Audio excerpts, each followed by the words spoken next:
Hello बच्चों, कैसे हो? आपका हमारा YouTube channel learn primary math में स्वागत है। बच्चों, आज हम कक्षा 6 प्रश्नावली 3.2 के प्रश्न हल करेंगे। शुरुआत करते हैं बच्चों। इससे पहले आप हमारे चैनल को यदि सब्सक्राइब नहीं किया है तो इसको आप सब्सक्राइब कर लीजिए, ताकि हम जब भी नए वीडियो अपलोड करें वो आप तक तुरंत पहुंच जाए और आप उसका लाभ उठा सकें। चलो बच्चों, शुरुआत करते हैं। हमारा पहला क्वेश्चन है, बताइए कि इन्हीं दो संख्याओं का योग सम होता है या विषम यदि वे दोनों ए विषम संख्याएं हैं, बी सम संख्याएं हैं। बच्चों, पूछा गया है क्या हम बताइए कि इन्हीं दो संख्याओं का योग सम होता है या विषम होता है यदि वे दोनों संख्याएं विषम हो या फिर संख्याएं सम हो।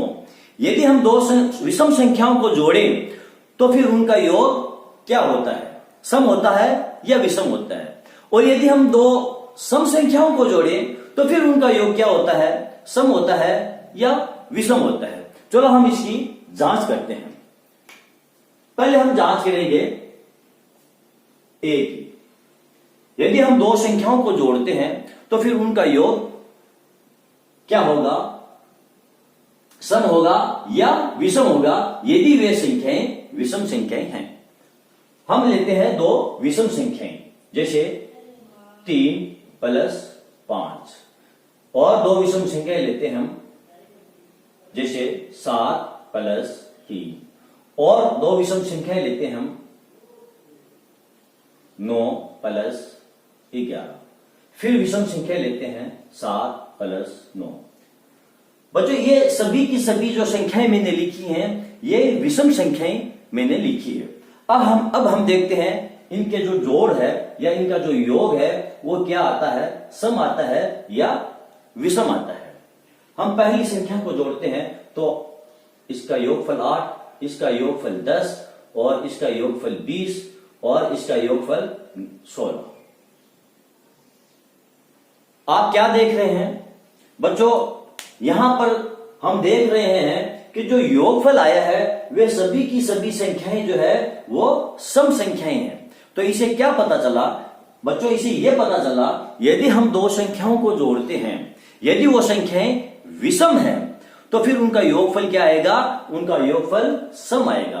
तो इसे यह सिद्ध होता है यदि हम दो विषम संख्याओं को जोड़ें या दो विषम संख्याओं का हम योग करें तो योगफल जो आएगा वो एक सम संख्या आएगा।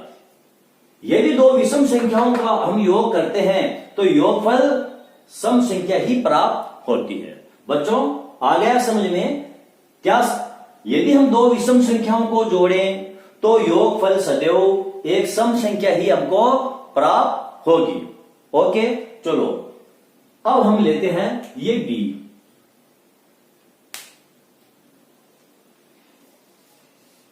यदि हम दो सम संख्याओं को जोड़ें, यदि हम दो सम संख्याओं को जोड़ें तो फिर हमको योगफल क्या मिलेगा, सम संख्या मिलेगा या विषम संख्या मिलेगा। चलो हम इसकी भी जांच कर लेते हैं। हम लेते हैं 2 + 4, 4 + 6, 8 + 6, 10 + 12, 8 + 4। बच्चों, ये सभी जो संख्याएं मैंने ली है वे सब के सब सम संख्याएं हैं, और हम इनका योग करते हैं और देखते हैं जो योगफल हमको मिलता है वो सम संख्याओं में मिलता है या फिर विषम संख्याओं में मिलता है। चलो हम इसकी जांच करते हैं। इसका योगफल 6, इसका योगफल 10, इसका योगफल 14, और इसका योगफल 22, और इसका योगफल 12। क्या देखा बच्चों हमने देखा जब हमने दो सम संख्याओं का योग किया तो योगफल जो हमको प्राप्त हुआ वे सभी की सभी संख्याएं सम संख्याएं हैं। क्या सिद्ध हुआ? सिद्ध हुआ यदि हम दो सम संख्याओं का योग करते हैं तो जो योगफल हमको प्राप्त होता है वो एक सम संख्या ही प्राप्त होती है। यदि हम दो सम संख्याओं को जोड़ें, यदि हम दो सम संख्याओं का योग करें तो योगफल सदैव और सदैव एक सम संख्या ही हमको प्राप्त होगी। ठीक है बच्चों, चलो हमारा ये क्वेश्चन मैं समझता हूं आपको समझ में आ गया होगा। हम बढ़ते हैं हमारे अगले क्वेश्चन की तरफ।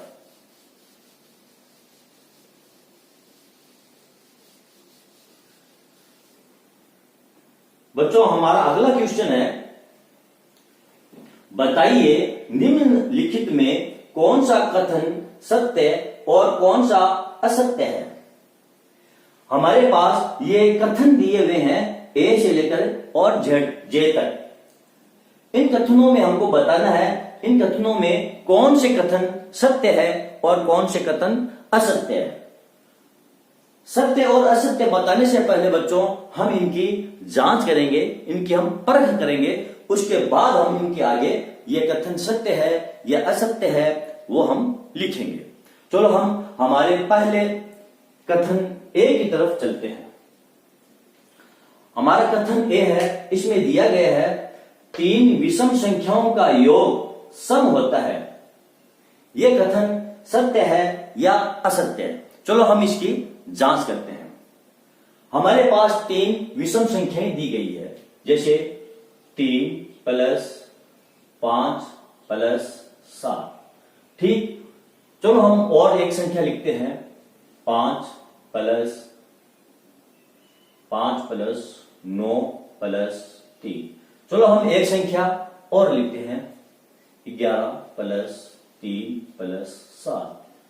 ठीक है बच्चों, ये जितनी भी संख्याएं हमने ली है वे सब के सब कौन सी संख्याएं हैं, वे सब के सब विषम संख्याएं हैं। 3 विषम संख्याओं का योग सम होता है, ये हमको देखना है कि ये सत्य है या असत्य है। तो हमने जितनी भी संख्याएं ली है वे सब के सब क्या है, ये विषम संख्याएं हैं। चलो अब हम इनकी जोड़ देखते हैं। 5 और 3 8, 8 और 7 15, 9 और 3 12, 5 17, 7 और 3 10, 10 और 11 21। क्या देखा बच्चों आपने, जब हमने 3 विषम संख्याओं का योग किया तो योगफल हमको क्या प्राप्त हुआ, ये जितनी भी संख्याएं योगफल हमको प्राप्त हुए हैं वे सब के सब क्या है, विषम संख्याएं हैं। ये सब के सब क्या है, विषम संख्या।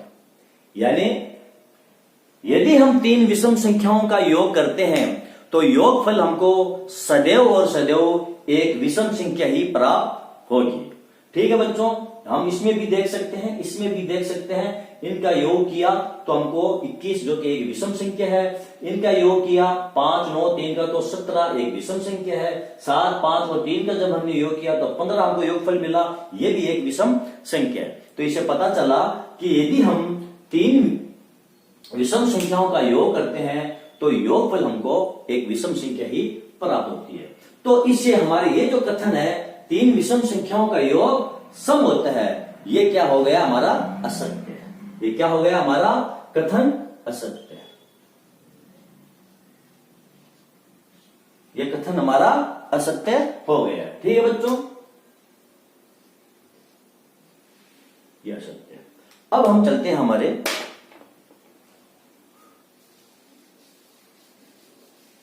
पॉइंट बी की तरफ। पॉइंट बी में क्या दिया है, 2 विषम संख्याओं और एक सम संख्या का योग सम होता है। यह कथन सत्य है या असत्य है। चलो हम इसकी भी जांच करते हैं। हम लेते हैं 2 विषम संख्याएं। 2 विषम संख्या कौन सी हुई, एक 3 और 5, और एक संख्या लेते हैं हम सम संख्या कौन सी लेंगे हम ले लेते हैं चलो 4। इसी प्रकार 2 विषम संख्या और ले लेते हैं 7 + 3, और एक सम संख्या कौन सी लेंगे हम ले लेते हैं 6। हम ये 2 एग्जाम्पल लेकर और इसकी जांच करते हैं। चलो हम इसका जोड़ते हैं। 3 5 8, 8 और 4 12, 7 3 10, 10 और 6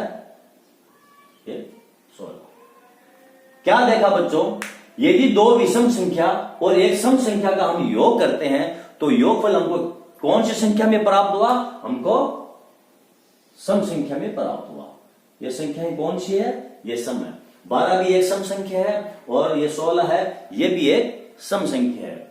ठीक है बच्चों, तो हमारा जो कथन ये बी था, दो विषम संख्याओं और एक सम संख्या का योग सम होता है, तो इसे क्या सिद्ध हुआ कि ये हमारा कथन है ये सत्य है। ये हमारा कथन क्या हो गया, ये सत्य है। चलो आगे बढ़ते हैं।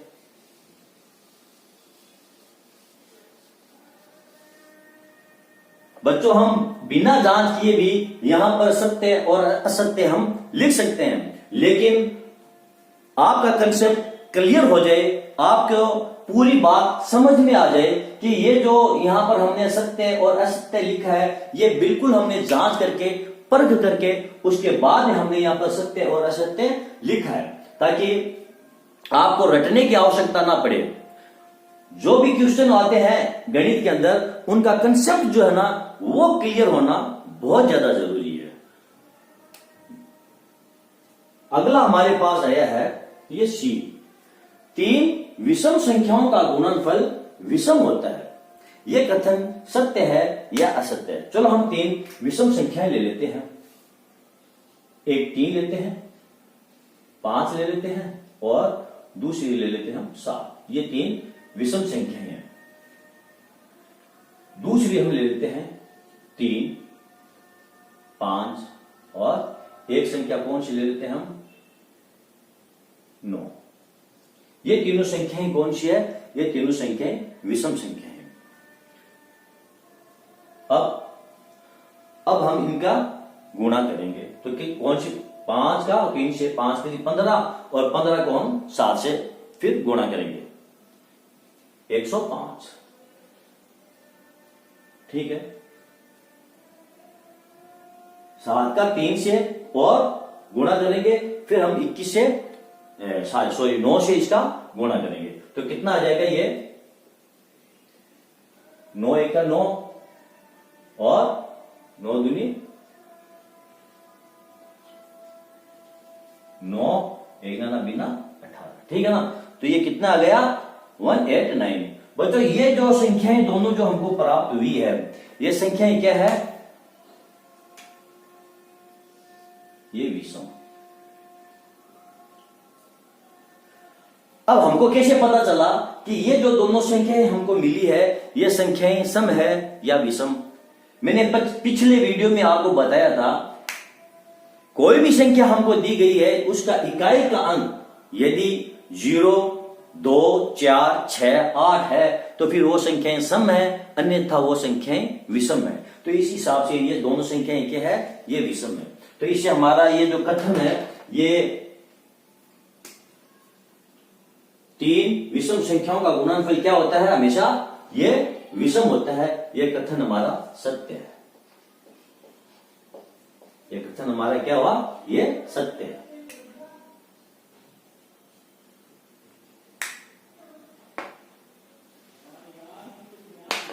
अगला हम देखते हैं डी, यदि किसी सम संख्या को 2 से भाग दिया जाए तो भागफल सदैव विषम होता है। यह कथन हमारा सत्य है या असत्य है।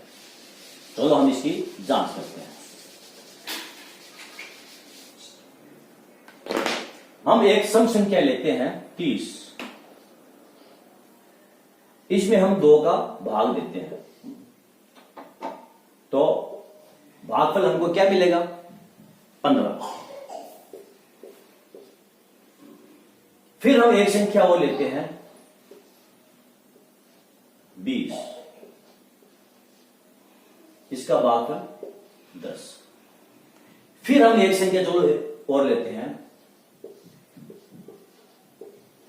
भागफल कितना आएगा 7। ठीक है, फिर हम एक संख्या वो लेते हैं 18, भागफल कितना आ जाएगा, ये 9। हमने क्या देखा, हमने ये देखा ये जो 18 है ये क्या है, कौन सी संख्या है, ये सम संख्या थी, ठीक है ना। और ये भी संख्या कौन सी है, ये सम थी। यानी सभी सम संख्याओं में हमने 2 का भाग दिया था, तो हमको भागफल क्या प्राप्त होता है। यदि किसी सम संख्या को 2 से भाग दिया जाए तो भागफल सदैव विषम संख्या प्राप्त होती है, यह पूछा गया है। तो जब हमने ये सम संख्या है 2 का भाग दिया तो हमको भागफल 9 प्राप्त हुआ। ये कौन सी संख्या थी, ये हमारी थी विषम संख्या, ठीक है। फिर हमने 2 का भाग दिया 30 में, ये एक सम संख्या है, तो भागफल हमको मिला ये 15। ये कौन सी संख्या है, ये भी हमारी एक विषम संख्या हमको प्राप्त हुई है।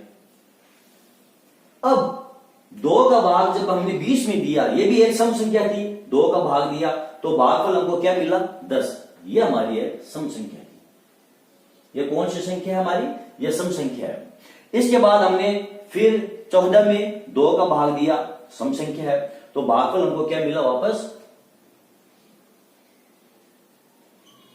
ये विषम संख्या हमको मिल गई है। तो क्या सिद्ध हुआ बच्चों इसे, चलो हम एक और लेते हैं। 2 का भाग यदि हम 8 में दे तो भागफल 4, ये भी क्या है, ये सम संख्या है। क्या सिद्ध हुआ, 2 का भाग सम संख्या देने पर हमको कभी भागफल जो है वो हमको विषम संख्या के रूप में प्राप्त हुआ, और कभी जो भागफल है वो हमको सम संख्या के रूप में प्राप्त हुआ। तो ये जो कथन है कि यदि किसी सम संख्या में 2 से भाग दिया जाए तो भागफल सदैव विषम प्राप्त होता है, यह कथन हमारा असत्य है। क्यों, क्योंकि भागफल जो है वो सम भी प्राप्त हो सकता है या विषम भी प्राप्त हो सकता है। हमेशा विषम प्राप्त हो ये ऐसा भी नहीं है, या फिर हमेशा सम संख्या प्राप्त हो ऐसा भी नहीं है। तो ये कथन हमारा क्या होगा, असत्य है, ये असत्य है। अगर आगे चलते हैं, डी ई सभी अभाज्य संख्याएं विषम है। ये दिया गया है सभी अभाज्य संख्याएं विषम संख्याएं होती है। बच्चों अभाज्य संख्याएं किसे कहते हैं, अभाज्य संख्याएं उन्हें कहते हैं वे संख्याएं जिनके केवल 2 ही गुणनखंड होते हैं, वे संख्याएं अभाज्य संख्याएं कहलाती है। जैसे मैं आपको एग्जांपल लिखकर बता रहा हूं, ये 7 एक अभाज्य संख्या है, उसके बाद 5, उसके बाद 11, उसके बाद 17, 13, ये सभी की सभी अभाज्य संख्याएं हैं। सभी अभाज्य संख्याएं विषम है, और ये जितनी भी संख्याएं हैं ये सब की सब क्या है, ये विषम है।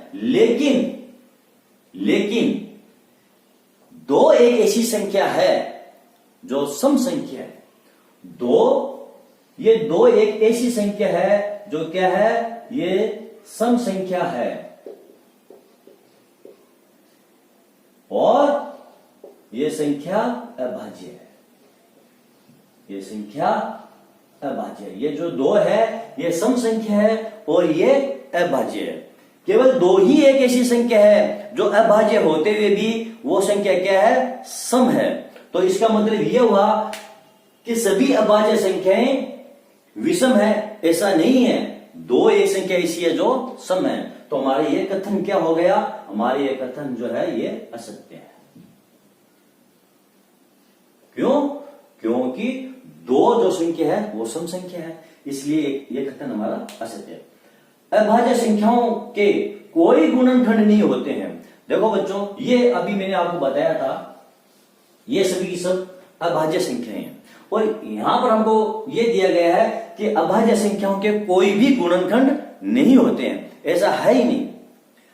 हर एक संख्या का एक न एक गुणनखंड होता है। जैसे संख्या 1 है, उसका केवल एक गुणनखंड है, और अभाज्य जो संख्याएं होती है उनके कितने गुणनखंड होते हैं, उनके 2 गुणनखंड होते हैं। ये सभी की सभी अभाज्य संख्या है। मैं आपको एक एग्जाम्पल केवल इसी का लेता हूं। 7 के कितने गुणनखंड हुए, एक तो 1 है और एक 7 है, इसके 2 गुणनखंड हो गए, 1 और 7, ठीक है ना। तो ये जो हमारा कथन है सभी अभाज्य संख्याओं के कोई गुणनखंड नहीं होते, तो ये कथन हमारा असत्य है। ये कथन हमारा असत्य। बच्चों एक एक चीज आपके सामने क्लियर होती जाएगी। आप पूरा वीडियो अंत तक जरूर देखें। आपको कहीं पर भी ट्यूशन जाने की जरूरत नहीं पड़ेगी। अगर आपने ये पूरा मेरा वीडियो देख लिया तो फिर ये कंसेप्ट जो है ये पूरा का पूरा आपका क्लियर हो जाएगा। और ये भी हो गया। अब हम लेते हैं ये जीव। दो अभाज्य संख्याओं का योग सदैव सम होता है। ये कथन हमारा सत्य है या असत्य है? चलो हम इसकी भी जांच करते हैं। दो अभाज्य संख्या हम लेते हैं, जैसे एक अभाज्य संख्या है 3 प्लस दूसरी अभाज्य संख्या है 7, ठीक है। एक अभाज्य संख्या है 5, दूसरी अभाज्य संख्या हम ले लेते हैं 11। एक अभाज्य संख्या है 2, दूसरी अभाज्य संख्या 3। चलो हम ये 3 एग्जांपल लेते हैं, यहीं पर हमारा कंसेप्ट है वो क्लियर हो जाएगा। पहली संख्या का जब हमने योग किया तो योगफल हमको क्या मिला? 7 और 3 10। दूसरी 11 और 5 16, 2 और 3 5। यहां पर हमने क्या देखा बच्चों? यहां देखा जब हमने ऊपर की दो अभाज्य संख्याओं का योग किया तो हमको एक सम संख्या प्राप्त हुई। लेकिन यहां पर 2 एक अभाज्य संख्या है, 3 है, ये भी एक अभाज्य संख्या है। जब हमने इनका योग किया तो हमको एक विषम संख्या प्राप्त हुई। तो हमारा ये जो कथन है दो अभाज्य संख्याओं का योग सदैव सम होता है, तो ऐसा नहीं है।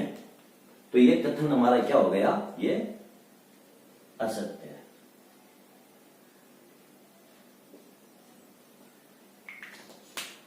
केवल 2 ही एक सम अभाज्य संख्या है। बच्चों ये जो 2 दी गई है, अभी हमने पढ़ा था कि 2 केवल एक ऐसी संख्या है जो सम होते हुए भी अभाज्य संख्या है। तो फिर हमारा ये कथन क्या हो गया? ये सत्य है, ये सत्य है।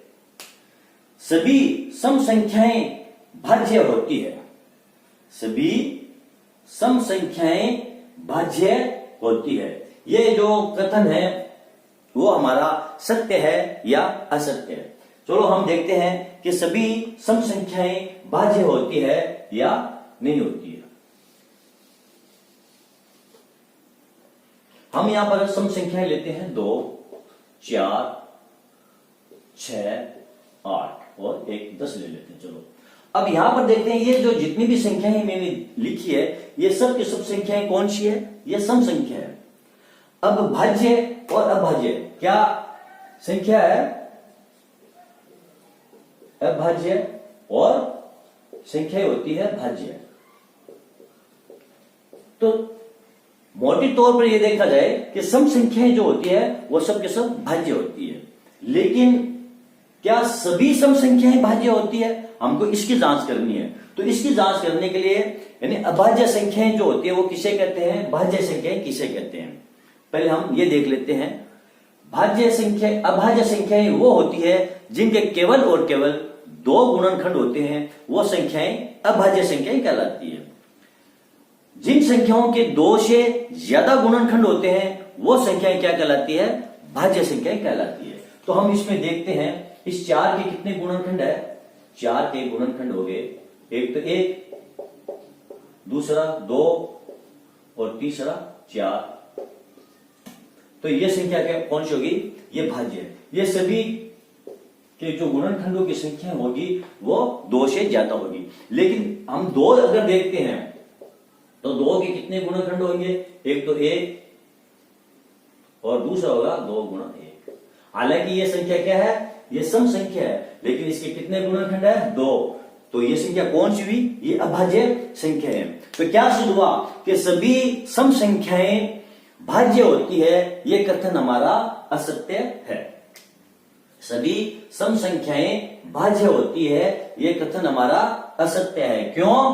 क्योंकि 2 सम संख्या होते हुए भी वो क्या है? अभाज्य संख्या है। तो ये असत्य है।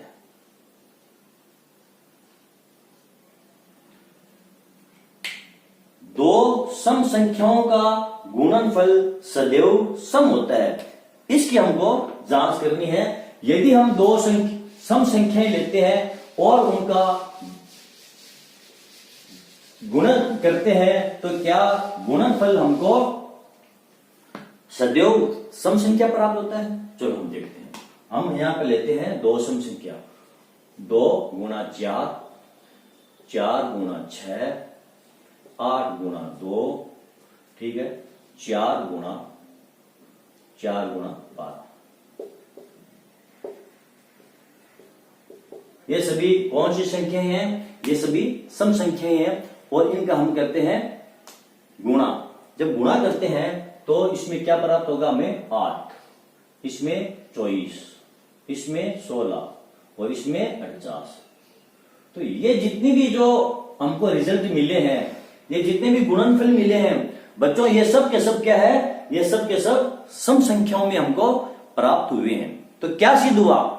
ये सिद्ध हुआ यदि हम दो सम संख्याओं का गुणा करते हैं तो गुणनफल हमेशा और हमेशा हमको एक सम संख्या ही प्राप्त होती है। दो सम संख्याओं का गुणनफल सदैव क्या प्राप्त होता है? हमको सम संख्या ही प्राप्त होती है। यह कथन हमारा क्या है? यह कथन हमारा सत्य है। यह कथन हमारा सत्य। तो बच्चों, हमारा ये जो क्वेश्चन था 1 और 2 ये पूरा हो गया है और मैं आशा करता हूं कि आपका कॉन्सेप्ट क्लियर हो गया होगा और ये जो क्वेश्चन जो 1 और 2 है ये भी आपको पूरी तरह से हल करना आ गया होगा। अगले जो क्वेश्चन है प्रश्नावली 3.2 के हम वो अगले वीडियो में देखेंगे। अगर ये वीडियो आपको पसंद आया है और आपका कंसेप्ट यदि अगर क्लियर हो गया है तो फिर आप हमारा अगला वीडियो देखने के लिए हमारे चैनल को आप सब्सक्राइब करो, इसको लाइक करो और इसको आगे से आगे ज्यादा से ज्यादा इसको शेयर करते रहो और अगले वीडियो का आप इंतजार करो। तब तक के लिए धन्यवाद।